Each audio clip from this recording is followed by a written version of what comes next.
Property taxes fund vital services in communities around the state. But many Hoosiers may be feeling the pinch of rising tax bills, the latest of which are due in 2 weeks.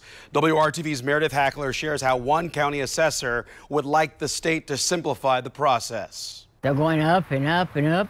Deborah Reed and her husband have owned their home in Lebanon for 14 years. They tell me they're on a fixed income, but that hasn't stopped their property taxes from increasing. It's over $1,000 now a year, and I saw it like 700 something. So all these years it's went up, and they said it's going up again. Roughly $300 might not seem like a lot of money, but when you're on a fixed income like the Reeds, they say it can be a burden. Deborah says it has forced her nearly 70-year-old husband to pick up a part-time job. We bought the home. It was a pretty reasonable price and everything, but now it's...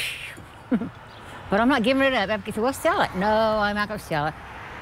When I go, just with my kids home. Just looking at this and the percentages, it's pretty clear that we do not have a uniform rate of assessment. One county assessor in the state of Indiana is encouraging residents to file an appeal to their property taxes if they think it's too high. Equity is lost when the system is incomprehensible.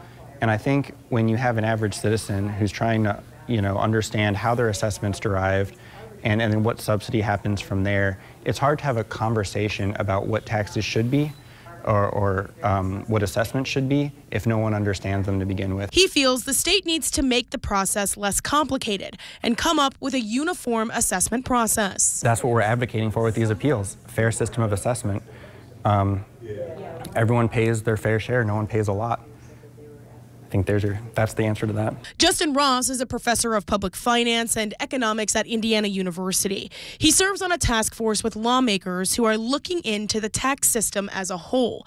However, he says uniform property tax assessment models can be tricky. Properties and characteristics, what is valued in a particular area, just varies from place to place.